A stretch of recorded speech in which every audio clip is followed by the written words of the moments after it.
Okay, today topic is very interesting topic and very useful for all the advocates who are focused about their practice as well as focused about the examination point of view. ரெண்டு பேருக்குமே இது use ஆகக்கூடிய topic தான். Chief, cross and re examination of witnesses in trial. So examination of விட்னஸஸ்ங்கிறது 3 நிலையில பார்க்குறாங்க: chief examination, cross examination and re examination. So this is called as kind of examination. Chief examination, cross and re are kind of examination. Kind of examination of witnesses under section 142 PSA or 137 IEA. In the kind of examination, order of examination of witnesses. Kind of examination of witnesses under section 142 PSA. Order of examination of witnesses under section 143 PSA or 138 IEA. First examination the kind of examination order of examination first one the chief examination. Without chief there is no cross. So the prosecution or well as the plaintiff never permit his witness to cross-examine the witnesses unless he is examined in chief examination. So chief examination illamal cross examination illai. Appo the chief examination oda purpose enna, cross examination oda purpose and re-examination oda purpose apdi mooniyum paathana. First chief examination eduthittingna oru vazhakkinuடைய தரப்பினர் party to the suit or proceedings தன்னுடைய வழக்கை நிரூபணம் செய்வதற்கு அவரையோ அல்லது அவருடைய சாட்சியையோ அவர் விசாரணை செய்ய போறார். அதன் மூலமாகத்தான் அந்த நீதிமன்றத்தில் இருக்கக்கூடிய தீர்க்கப்பட வேண்டிய சங்கதி அல்லது பிரச்சனைக்குரிய சங்கதியை நிரூபணம் செய்ய போறார். பொதுவாக ஒரு party to the suit or proceedings எதற்காக நீதிமன்றத்துக்கு வருகிறார்னு சொன்னா, ஒண்ணு தனக்கான ரைட், உரிமை, இது என்னுடைய உரிமை, அதன் சார்பாக எனக்கு வர வேண்டிய ரிலீஃப் இது வேணும் அப்படின்னு கேட்கிறார். அவர் ஒரு ரிலீஃப் கேட்கிறாருன்னு சொன்னா அதை கொடுக்க வேண்டியவருக்கு இன்னொருத்தர் இருக்கிறார். அவர் பிரதிவாதி அல்லது நீங்க அக்யூஸ்ட் என்னவான எடுத்துக்கலாம். அவர் அந்த வழக்கில் ஒரு அட்வர்ஸ் பார்ட்டியாக இருப்பார். அந்த லயபிலிட்டி அவரை சார்ந்ததாக மாறும். அப்ப நீங்க ஒரு வழக்குல எதை டிசைட் பண்ண போறாங்கன்னா, ஒரு பார்ட்டியினுடைய உரிமை மற்றொரு பார்ட்டியினுடைய பொறுப்பு. ஒரு உரிமை இருக்கிறது என்று சொல்லுவார் ஒருவர், அதற்கான பொறுப்பு எனக்கு இல்லை என சொல்லுவார் ஒருவர். ஸோ நம்முடைய judicial system adversarial system of judiciary.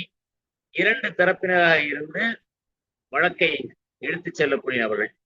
அதுல முதல்ல சீஃப் எக்ஸாமினேஷன். ஸோ இந்த nature of examination in chief என்னன்னு பாத்தீங்கன்னா,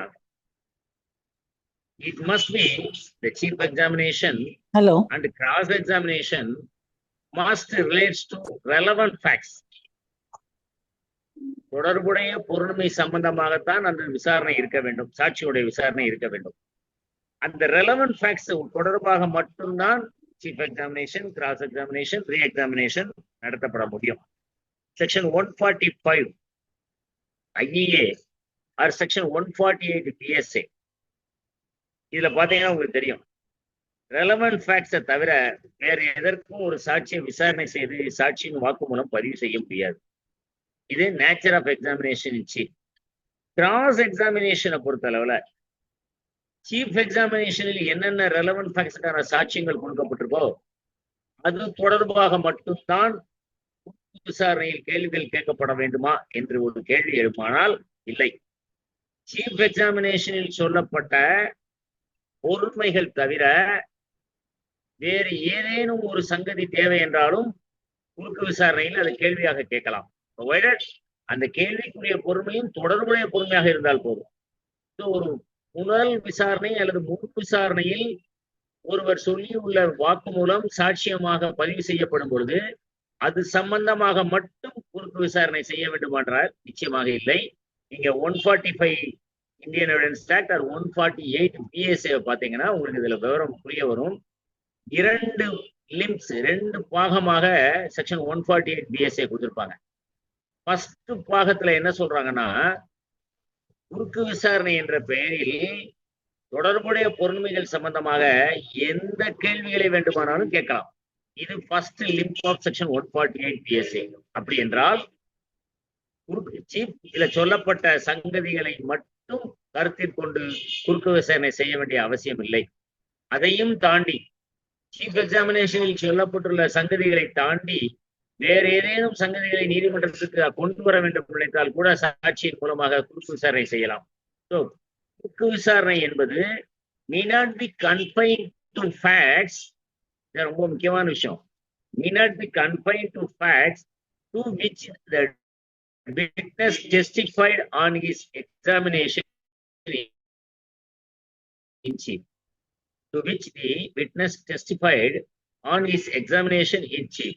So ஒரு சாட்சி முதல் விசாரணையில் அது முழு விசாரணையில் பரிசோதிக்கப்படும் பொழுது செய்யக்கூடிய கொடுக்கக்கூடிய வாக்குமூலத்துக்கு மட்டும் குறுக்கு விசாரணை என்பது அல்ல. குறுக்கு விசாரணை ஒரு பரந்த நோக்கத்திற்கானது.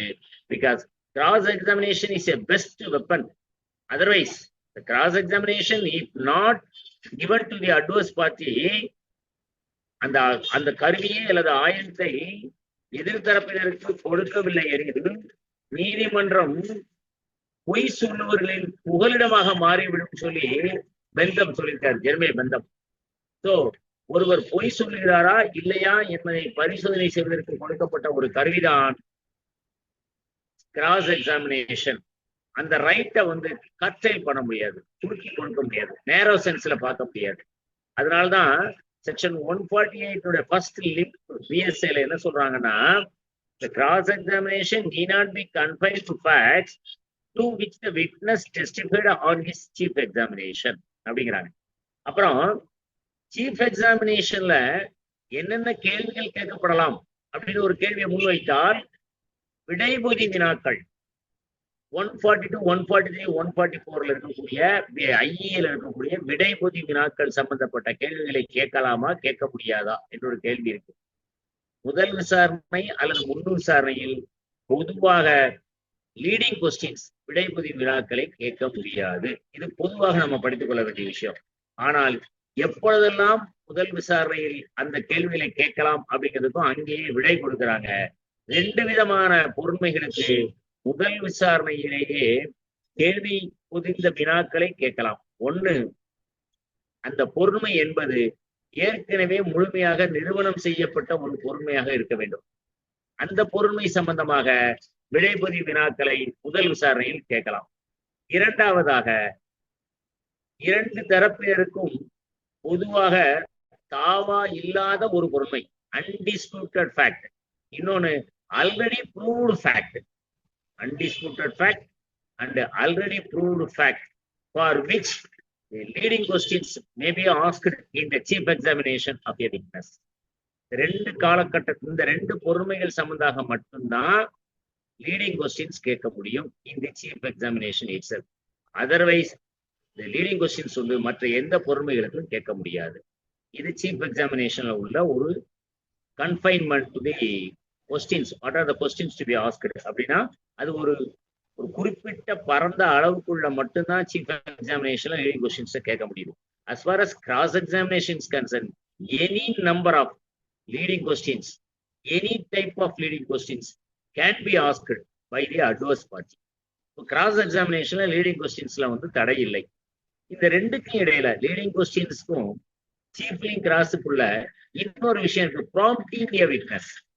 லீடிங் கொஸ்டின்ஸ்ங்கிறது வேற, ப்ராம்ப்டிங் எ விட்னஸ்ங்கிறது வேற.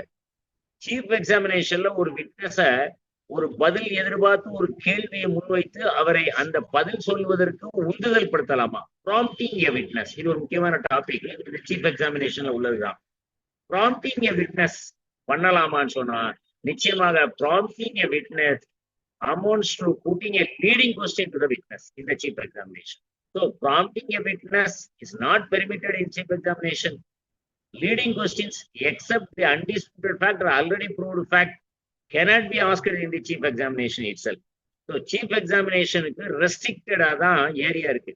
But cross examination அப்படி இல்ல. Cross examination 148 PSA ல first linkல any questions can be asked with relevant to the factors in inquiry. அவ்வளவுதான். அது செகண்ட் லிங்க் ஆஃப் செக்ஷன் 148 இருக்கு பாருங்க. அதுல ப்ரீவியஸ் டாக்குமெண்ட் இருக்கு, ப்ரீவியஸ் ரைட்டிங்ல இருக்குன்னு சொன்ன அந்த ஸ்டேட்மெண்ட்டை எந்த போர்ஷனை கான்ட்ராடிக்ட் பண்ணி விட்னஸ்ட கிராஸ் எக்ஸாமினேஷன்ல கேட்கணும்னு நினைக்கிறாங்களோ அந்த போர்ஷன், அந்த ரெலவெண்ட் ஸ்டேட்மெண்டுடைய போர்ஷன் எடுத்து அந்த விட்னஸுக்கு அவருடைய கவனத்தை அந்த போர்ஷனுக்கு கொண்டு வரணும். உங்களுடைய முந்தைய எழுத்து மூலமான வாக்குமூலத்தில் இந்த மாதிரியான ஒரு சொல்லியிருக்கீங்களா, வாக்குமூலம் சொல்லியிருக்கீங்களான்னு கேட்கணும். அவர் அதை பார்த்த உடனே படித்து பார்த்து எஸ் நான் சொல்லியிருக்கேன்னு சொன்னாலும் அது ரெக்கார்ட் ஆகும், சொல்லவில்லை என்று சொன்னாலும் அது ரெக்கார்ட் ஆகும், எவிடன்ஸ்ல ரெக்கார்ட் பண்ணுவாங்க. ஸோ சொல்லவில்லை என்பதுதான் கான்ட்ராடிக்ஷன். சொல்லியிருந்தால் அந்த கேள்வி அங்கே இருக்கு, அந்த ஸ்டேட்மெண்ட் அந்த ப்ரீவியஸ் ஸ்டேட்மெண்ட்ல இருக்கணும். இல்லை என்றால் அதுவும் அமௌண்ட்ஸ் டு கான்ட்ராடிக்ஷன். நீங்க 162 சிஆர்பிசில பாத்தீங்கன்னா 162 சிஆர்பிசி எக்ஸ்பிளனேஷன் கிளாஸ்ல பாத்தீங்கன்னா உங்களுக்கு தெரியும் what is material contradiction, what amounts to contradiction அப்படிங்கிறத பத்தி 162 சிஆர்பிசில கொஞ்சம் விளக்கமா கொடுத்துருப்பாங்க. அது with regard to the statement recorded under section 161 அலோட். 161 ஸ்டேட்மெண்ட்டுக்கு தான் 162ல கான்ட்ராடிக்ஷனை பத்தி சொல்றாங்க. பட் ஏனைய கான்ட்ராடிக்ஷன்ன்றது பாத்தீங்கன்னா ஜெனரல் கான்ட்ராடிக்ஷன் தான். செகண்ட் லிம்ப் ஆஃப் செக்ஷன் 145ல நீங்க எடுத்துக்கலாம். அப்புறம் ரீ எக்ஸாமினேஷனை பொறுத்தளவுல 2 விஷயத்துக்காக ரீ எக்ஸாமினேஷன் பண்ணலாம்.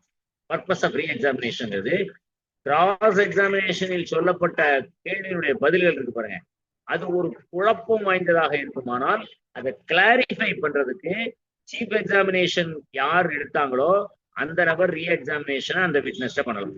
So in order to clarify the ambiguity in the chief examination itself, அது ஒரு பர்பஸ்.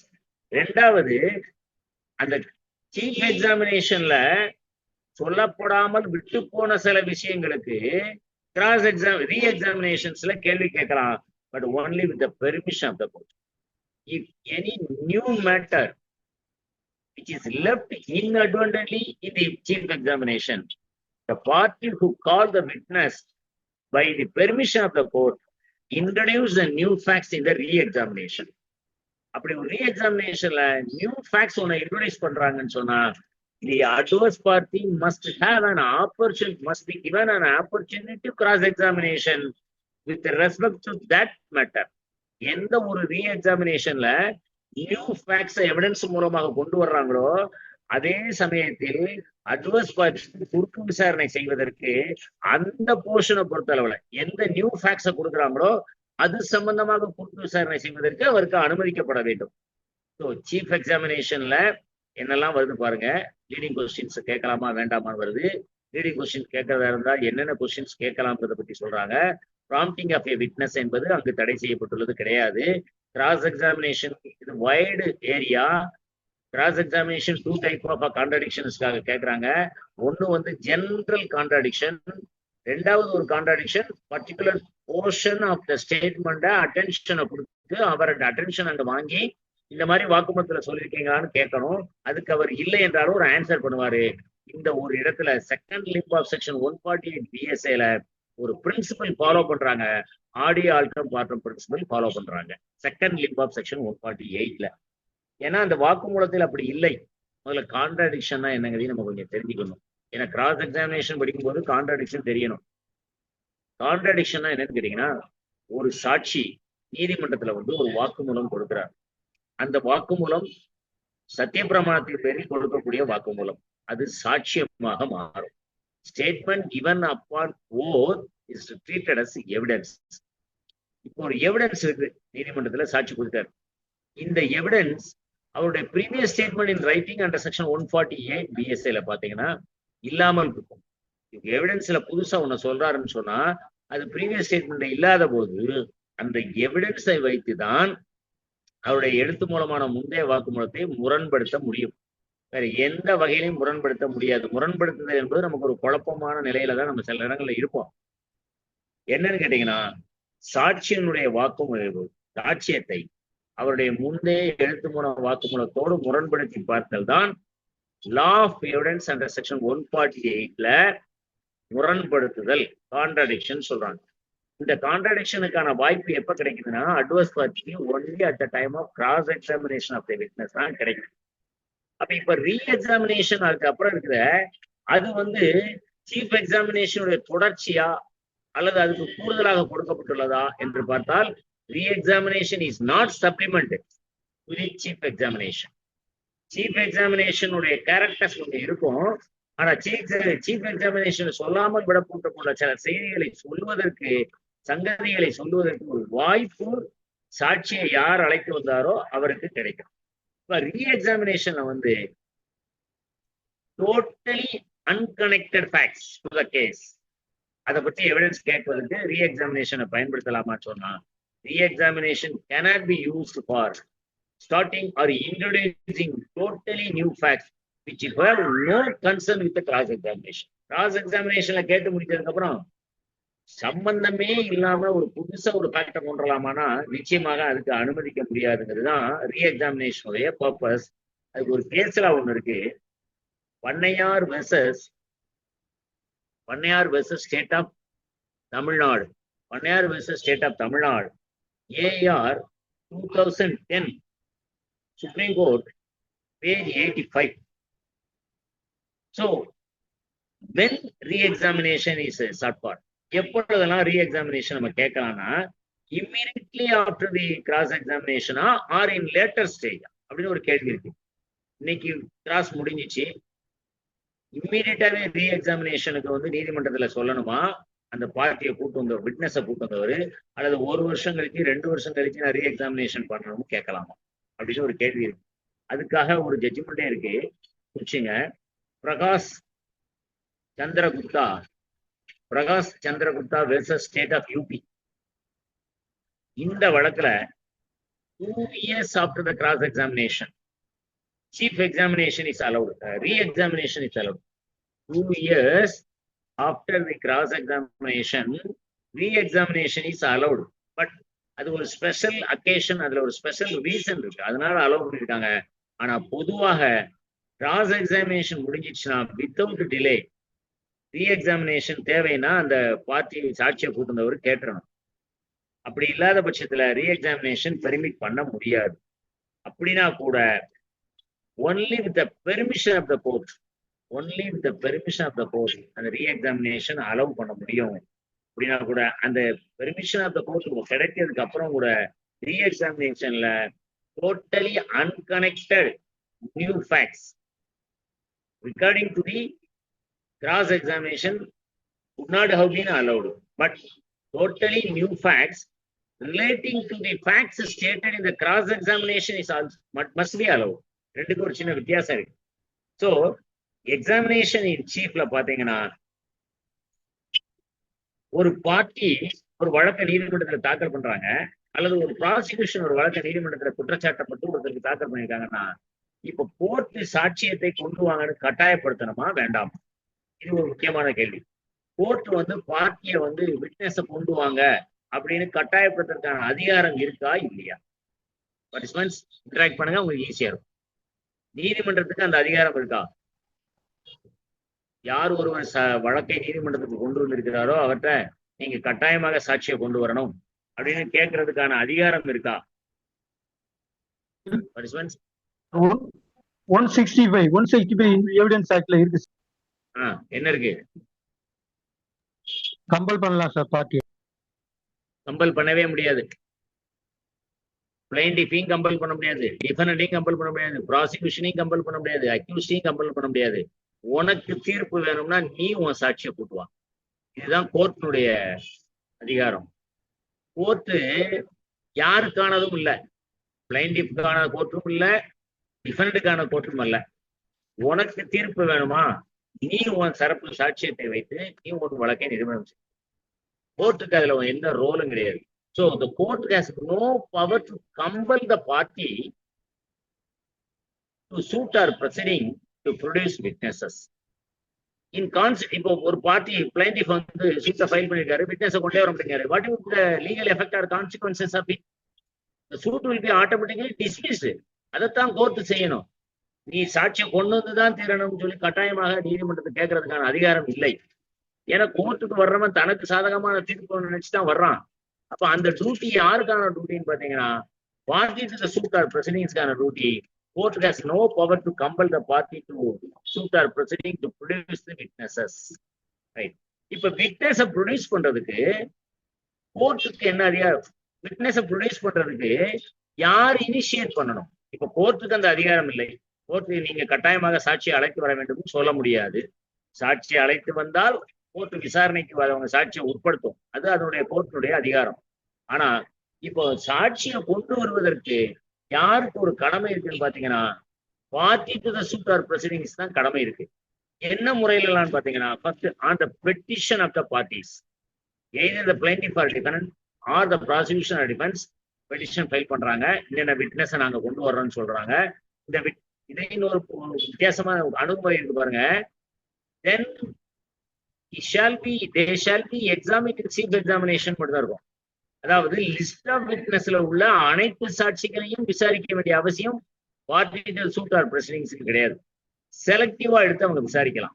சோ நான் செலக்டிவா விசாரிக்கிறேன், இந்த லிஸ்ட் ஆஃப் விட்னஸ்ல 50 விட்னஸ் கொடுத்துருக்காங்க ஒரு பிளைண்டிஃப் ஆர் டிஃபெண்டன்ட் சொன்னா 50 விட்னஸையும் விசாரிக்கிற அவசியம் அவங்களுக்கு இல்லை. அதுல செலக்டிவாக எடுத்து விசாரிப்பதற்கு அவங்க கோர்ட்ல ரெக்வஸ்ட் பண்ணலாம். So on the petition of the parties the court issues summons to the witnesses. நீங்க ப்ராசிக்யூஷனும் அதுதான். ப்ராசிக்யூஷன்ல சொல்லுவாங்க, எனக்கு லிஸ்ட் ஆஃப் விட்னஸ் 1 to 5 மட்டும் நீங்க எனக்கு சம்மன் அனுப்புங்க அப்படின்னு கோர்ட்ல ரெக்வஸ்ட் பண்ணுவாங்க. கோர்ட் உடனே list of witness 1 to 5 summon process issued and will be examined on such date அப்படின்னு டேட் கொடுப்பாங்க. ஸோ முதல்ல பார்ட்டி தான் விட்னஸை கோர்ட்டுக்கு கொண்டு வரதுக்கு இனிஷியேட் பண்ணணும் by way of filing petition or requisition, and court on that basis of the petition issue summons to the witness. இத பத்தி தான் கோர்ட்டுடைய அதிகாரத்தை சொல்லும் பொழுது எக்ஸாமினேஷன் அந்த 2 விஷயம் சொல்றாங்க. இப்போ ப்ராசிக்யூஷனுக்கு வந்து 244 CRPC 1973 இந்த ஈக்குவலன்ட் ப்ரொவிஷன் கொஞ்சம் பார்த்துடுங்க. ப்ராசிக்யூஷன் தன் தரப்பு ஒரு வழக்கை விசாரிப்பதற்கு 244 CRPCல ரெக்வஸ்ட் பண்றாங்க. டிஃபென்ஸ் வந்து 243 +2 CRPCல தன்னுடைய விட்னஸை விசாரிக்குது, ரெக்வஸ்டேஷன் பண்றாங்க. அதே போல order 16 rule 1 CPC, order 16 rule 1 CPC 1908, இதுல party must file the petition to issue the summons to the witnesses concerned. So இந்த கோர்ட்டுக்கு இங்க எந்த ரோலும் கிடையாது. இது பார்ட்டிக்கான கடமை, கோர்ட்டுக்கு அதுல அதிகாரம் இல்லை. நீங்க விட்னஸ கடமையாக கொண்டு வந்து சேர்க்கலைன்னு சொன்னா suit will be dismissed. அவ்வளவுதான், அதைத்தான் கோர்ட் செய்ய முடியும். அதுக்கப்புறம் நீங்க ஆர்டர் 16 ரூல் 1ல சிபிசில பாத்தீங்கன்னா, என்னைக்கு உங்களுக்கு வந்து டேட்டை வந்து கொடுக்குறாங்களோ, இஷ்யூஸ் ஃப்ரேம் பண்றாங்களோ, என்னைக்கு வந்து இஷ்யூஸ் செட்டில் ஆயிட்டோ அதுல இருந்து நாட் லேட்டர் than 15 days 15 நாளைக்கு உட்பட்ட காலகட்டத்துல the party shall present in court a list of witnesses. சரிதா உங்களுக்கு? சிபிசில இது ஒரு ப்ரொவிஷன் இருக்கு. 15 இஷ்யூஸ் செட்டில் ஆயிட்டு சொன்னா, இஷ்யூஸ் ஃப்ரேம் பண்ணி சொல்லலாம், 15 நாட்களுக்குள் அவங்களுடைய லிஸ்ட் ஆஃப் விட்னஸஸ் யாரு எந்தெந்த சாட்சியை நம்பி தன்னுடைய எந்தெந்த சாட்சியை நம்பி அவங்க சாட்சியம் கொடுக்க போறாங்க, எந்தெந்த சாட்சியம் அல்லது ஆவணங்களின் மூலமாக தன்னுடைய வழக்கை நிரூபணம் செய்ய போறோம் அப்படிங்கிறத ஆர்டர் 16 ரூல் 1 படி பார்ட்டி டு த சூட் கண்டிப்பாக ஃபைல் பண்ணி ஆகணும்.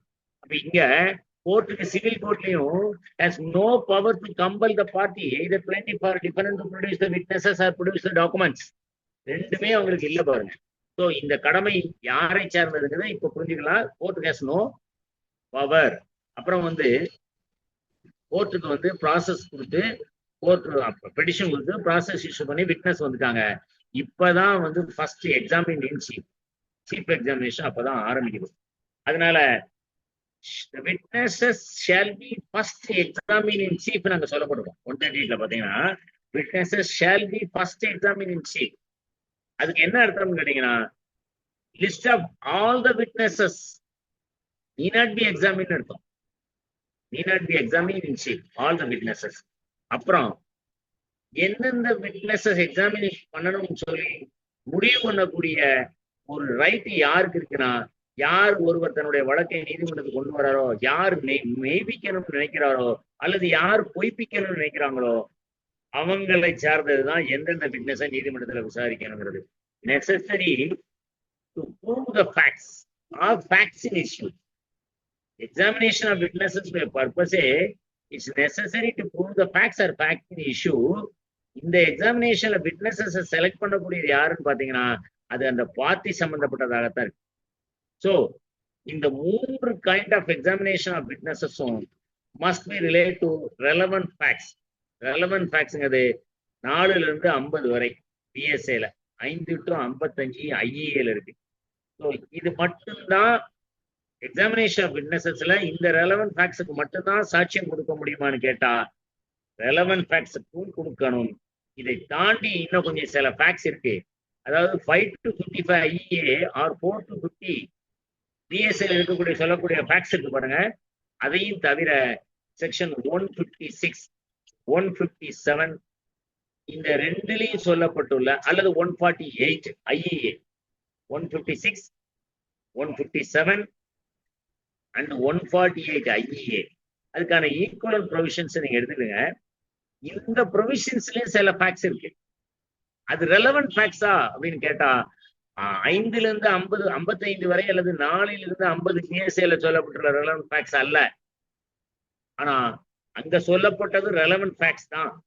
அந்த ரெலவென்ட் ஃபேக்ட்ஸ் இந்த ரெலவென்ட் ஃபேக்ட்ஸோட ஏரியாக்குள்ள இல்லை. அது நல்லா பார்த்து வச்சுங்க. 4 to 50 பிஎஸ்ஏல சொல்லப்பட்ட ரெலவென்ட் ஃபேக்ட்ஸ் வேற.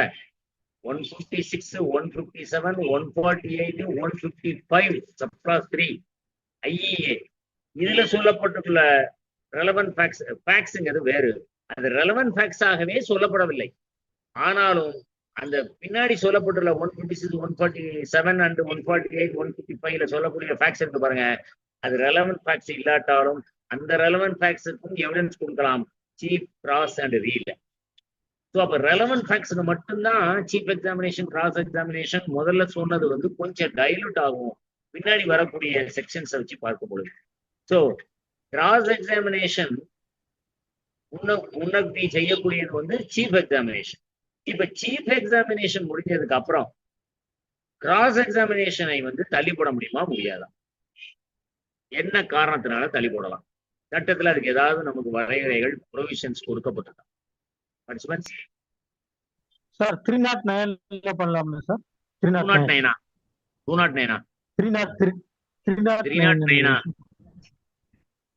309ல நீங்க பெட்டிஷன் கொடுக்க முடியாது.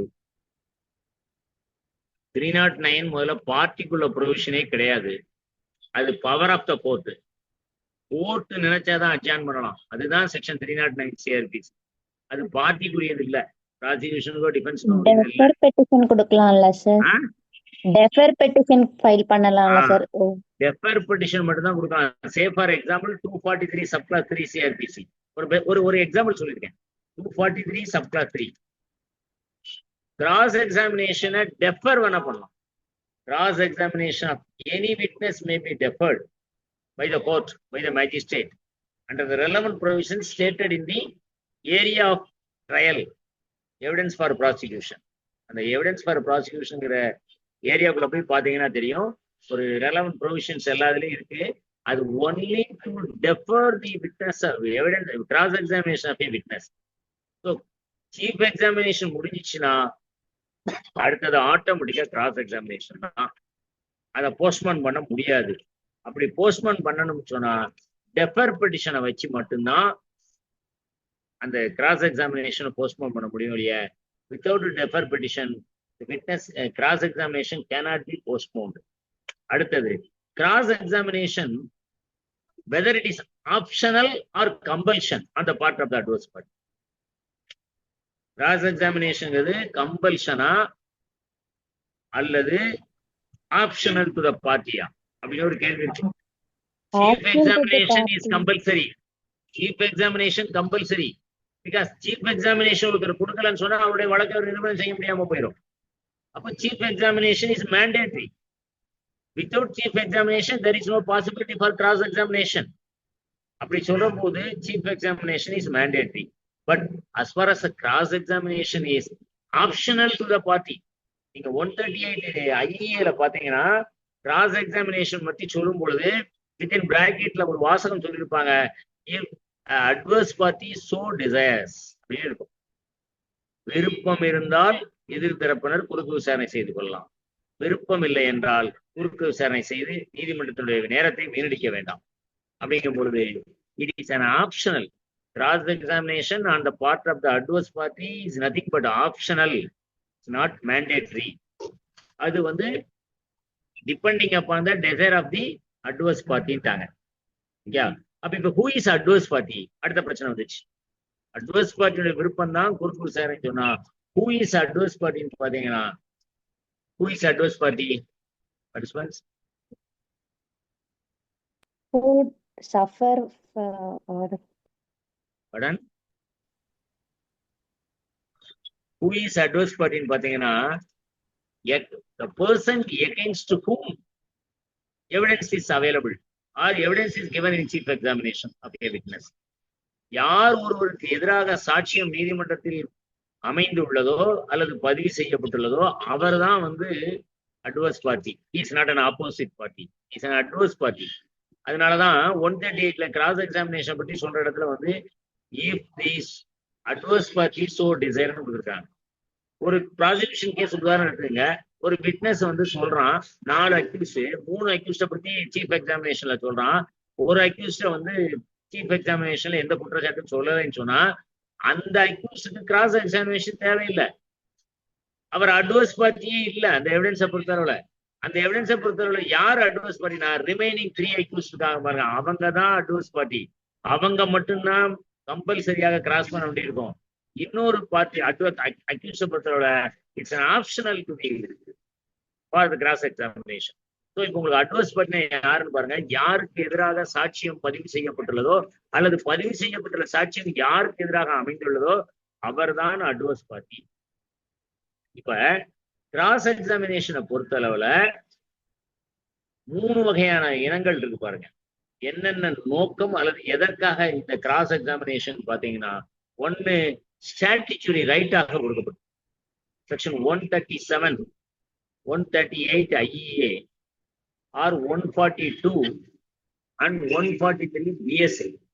இதுல வந்து cross examination is a statutory right, சட்டப்படியான கடமை உரிமையாக அவங்களுக்கு கொடுக்கப்பட்டிருக்கு.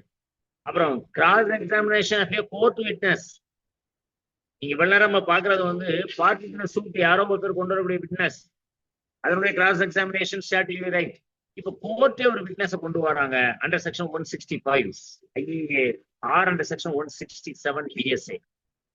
இந்த கிராஸ் எக்ஸாமினேஷன் இந்த விட்னஸை பொறுத்தவரை கிராஸ் எக்ஸாமினேஷன் பண்ண முடியுமா? கோர்ட் விட்னஸை கிராஸ் எக்ஸாமினேஷன் பண்ண முடியுமா? Participants Sir, permission of the court பண்ணலாம்ல sir? Permission of the court. Only with the permission of the court, the party can cross-examine the court witness. If the court does not permit to cross-examine when requested by the adverse party, சொன்னா ஒண்ணும் பண்ண முடியாது. இப்போ கோர்ட்டுடைய டிஸ்கிரிப்ஷன்ல இருக்கு, court விட்னஸை cross பண்ற ரைட்டை வந்து adverse பார்ட்டிக்கோ அல்லது யாரோ ஒருத்தருக்கு கொடுக்கணும்னு சொன்னா அது purely based upon the discretion of the court under section 167 BSA. அப்புறம் கிராஸ் எக்ஸாமினேஷன் வந்து 154 evidence act or 157 BSA. So இந்த 3 வகையான ஒரு இனங்கள்ல தான் நீ கிராஸ் எக்ஸாமினேஷனை பார்க்க முடியும். அப்புறம் இப்போ கிராஸ் எக்ஸாமினேஷனே பார்த்துட்டு இருக்கோம், அதுல கான்ட்ரடிக்ஷனை பத்தி பார்த்துட்டு இருக்கோம். What about the corroboration? அது ஒரு இஷ்யூ இருக்கு. கராபரேஷன் எங்க பண்ண போறாங்க? சீஃப் எக்ஸாமினேஷன் கராபரேஷன் பண்ணுவாங்களா, கிராஸ் எக்ஸாமினேஷன் பண்ணுவாங்களா? சொல்லுங்க சார். The third one என்ன சொன்னீங்க சார்? இந்த கிராஸ் எக்ஸாமினேஷன் கோர்ட், அதுக்கப்புறம் third one கிராஸ் எக்ஸாமினேஷன் இல்ல, கிராஸ் எக்ஸாமினேஷன்ல statutory right, hello statutory right, cross examination court சொன்னீங்க சார். மூணாவது என்ன சார்? மூணாவது வந்து 154 IEA ஹாஸ்டல் விட்னஸை கிராஸ் பண்றது, ஆர் 157 BSA ஹாஸ்டல் விட்னஸை கிராஸ் பண்றது. கிராஸ் எக்ஸாமினேஷன் 3 இனங்களாக பார்க்கப்படுகிறது. Cross examination is of 3 species. 142 143 BSA, 167 BSA ஆர் 157 BSA. இந்த 3ல தான் நீங்க வந்து கிராஸ் எக்ஸாமினேஷன் பத்தி பார்க்க முடியும்.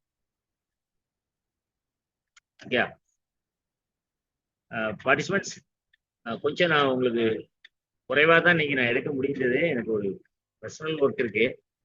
கண்டினியூஷன் இன்னொரு டே போட்டு நான் உங்களுக்கு கம்ப்ளீட் பண்ணிடுறேன். கொஞ்சம் பொறுத்துக்கங்க.